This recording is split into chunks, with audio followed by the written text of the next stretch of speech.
Halo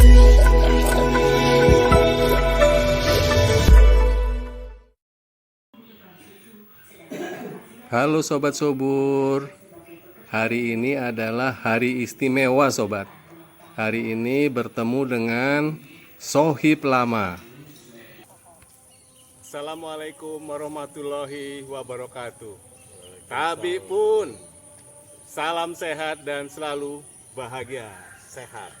Harus sehat dulu Mas Heri ya? Iya. Sip. Setelah sehat, baru kita bisa aktivitas, baru kita bisa happy lah, bahagia. Masa-masa yang paling happy. Masa-masa yang paling happy. Sobat Subur yang budiman, hari ini hari yang istimewa Sobat Subur. Karena saya kedatangan seorang sohib, sobat lama ini, temen SMA 1 kelas ya Mas Heri ya? Iya, kelas, kadang-kadang sebangku ya. Kadang-kadang sebangku.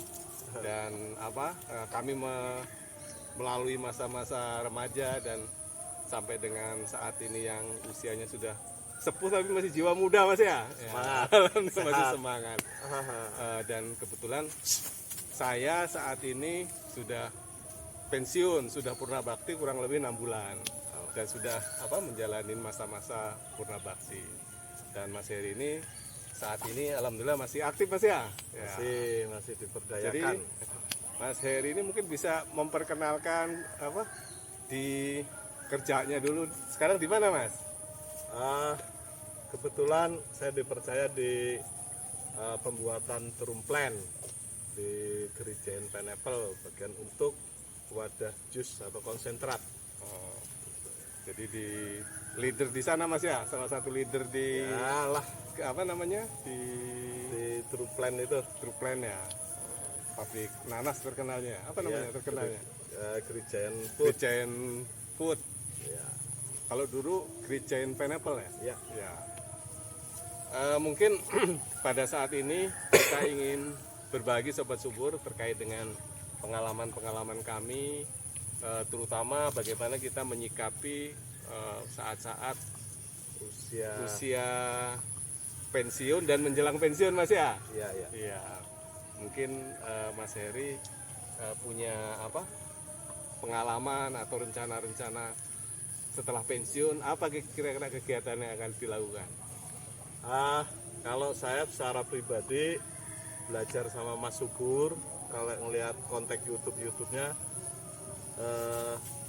seingat saya baca lihat dari YouTube, kok enak banget ya hidup ini ya.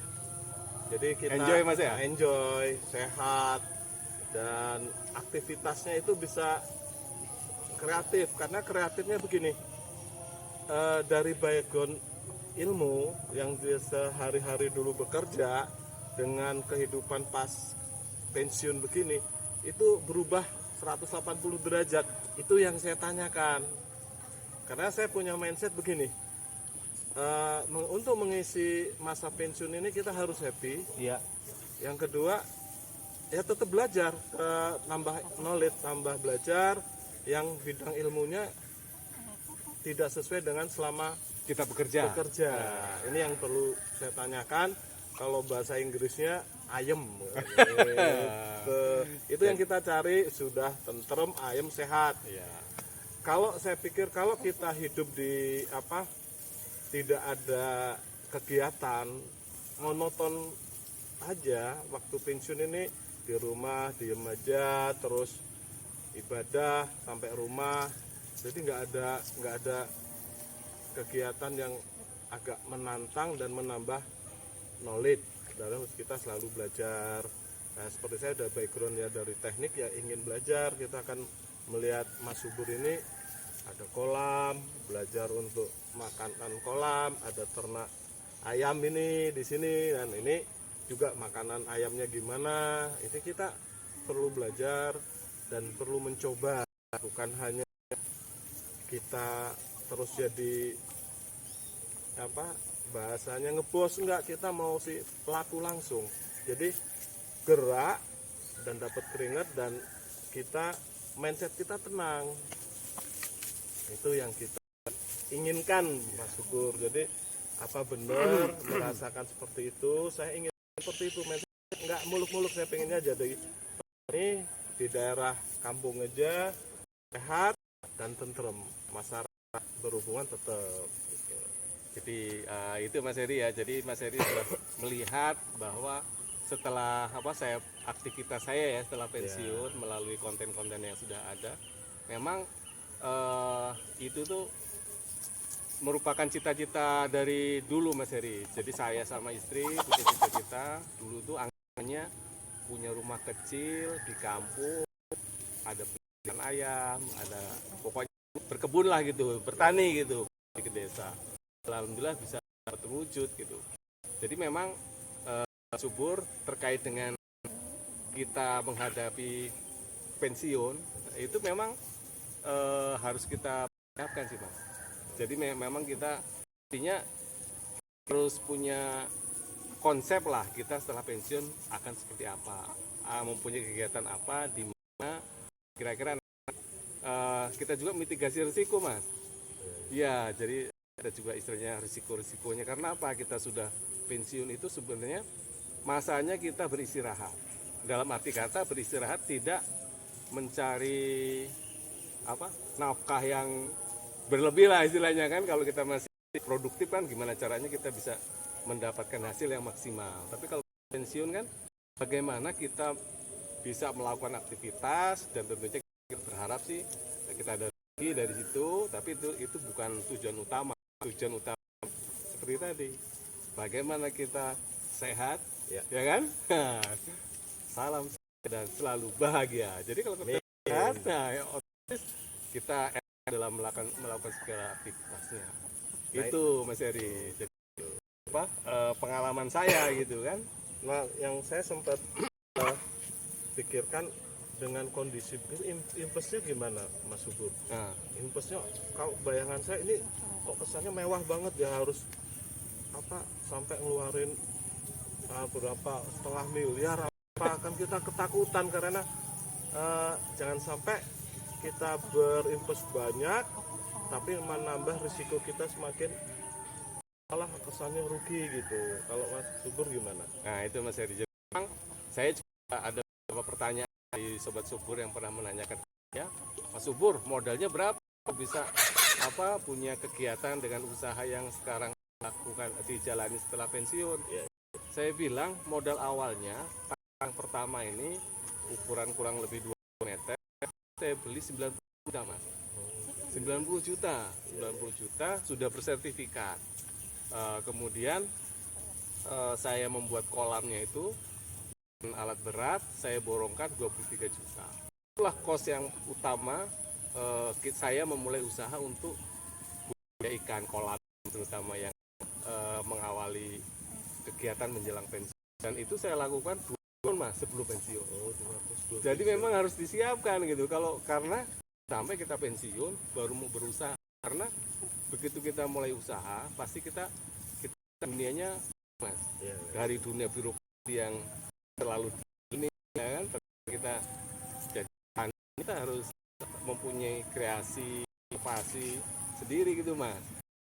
Itu saya alhamdulillah berjalannya waktu punya pengalaman dan insya Allah akan kita bagi terus ke teman-teman Sobat Subur. Misalnya contohnya penggunaan kandang, kalau menurut pemahaman dari para petani yang ada di lingkungan saya, kandang kohe kambing itu tidak bisa diimplementasikan ke tanaman. Tapi saya punya metode itu bisa digunakan langsung ke tanaman, tapi ada cara-cara khusus. Itu Mas Heri. Dan itu kita dapat di lapangan gitu loh.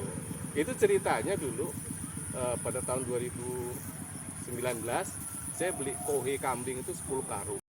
Karena saya mendapat informasi dari tetangga petani ini bahwa tidak bisa langsung digunakan, saya tempatkan di satu tempat. Ternyata melalui pengamatan saya selama 1 bulan dan pada waktu itu musim hujan, pohon sekitar kohe yang saya taruh itu, pertumbuhannya luar biasa. Pohonnya hijau-hijau, pertumbuhannya subur, bagus gitu. Dan jadi saya mempunyai tidak melalui penelitian, melalui pengamatan saya bahwa kambing sebenarnya bisa digunakan, tapi mungkin tidak langsung ke pohonnya. air kohenya itu yang mungkin bisa bermanfaat untuk pertumbuhan pohon atau tumbuhan tanah. Itu Mas Heri salah satu pengalaman lapangan saya gitu Mas Heri. Tapi lamannya sudah diterapin. Alhamdulillah sudah. Untuk pohon-pohon yang ada di di sekitar kolam terutama. Saya taruhkan di karung atau kandi, kemudian di atas lubangi saya ikat, saya berikan ikatan itu di bawah sehingga air itu nanti akan ke tanaman. Alhamdulillah tanaman yang ada di sekitar kolam ini alhamdulillah bagus. Kedua, itu juga ini ayam-ayam ini. Kalau itu langsung kita taruh habis masuk kolam di ekor-ekor ayam. Oh iya, itu sih ini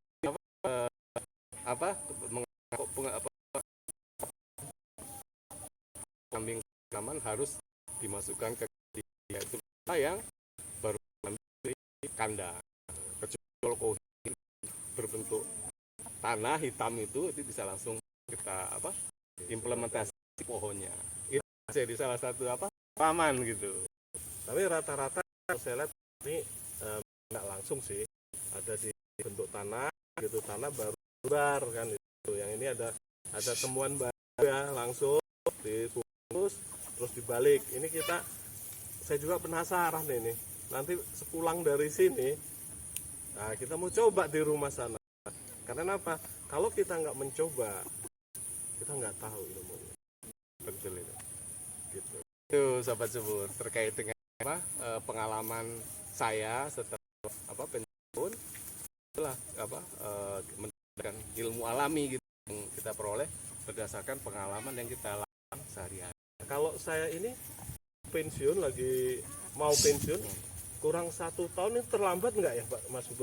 Enggak lah, kalau menurut saya sih tidak ada kata terlambat. Jadi Sobat Subur terkait dengan hari ini Mas Heri dan saya ini baru menghadiri undangan pernikahan salah satu sahabat kita SMA Bunda Tauli melakukan pernikahan putra putrinya. Mudah-mudahan kedua mempelai menjadi keluarga yang sakinah, mawaddah, warahmah. Amin. Ya Rabbal alamin. Itu Sobat Subur kegiatan kita hari ini ya kita share bagaimana kita menghadapi kegiatan setelah pensiun. Dan pada saat ini kepada Sobat Subur kita harapkan Mas Heri ya selalu dalam keadaan sehat sehingga selalu dapat melakukan aktivitas dengan baik karena badannya sehat ya kan. Dan kepada Sobat Subur yang saat ini sedang berbaring sakit, saya doakan bersama Mas Heri ya, mudah-mudahan segera lekas sembuh dan dapat beraktivitas seperti semula. Dan kepada Sobat Subur kami terima kasih yang telah memberikan dukungan Mas ya. Sehingga channel ini mudah-mudahan bisa terus berkembang, terus bisa berbagi untuk kemajuan dan bermanfaat untuk orang lain Mas. Iya. Dan kepada Sobat Subur yang belum mendukung channel kami mohon subscribe. Beri masukan kami yang masukan untuk perbaikan yang akan datang. Oke. Itu ada lagi Mas yang mau disampaikan? Cukup kita bersambung untuk program selanjutnya. Oke, terima kasih Mas Heri atas waktunya. Mudah-mudahan bermanfaat untuk Sobat Subur semua. Amin. Terima kasih. Akhiri, wabillahi taufik wal hidayah. Assalamualaikum warahmatullahi wabarakatuh. Waalaikumsalam.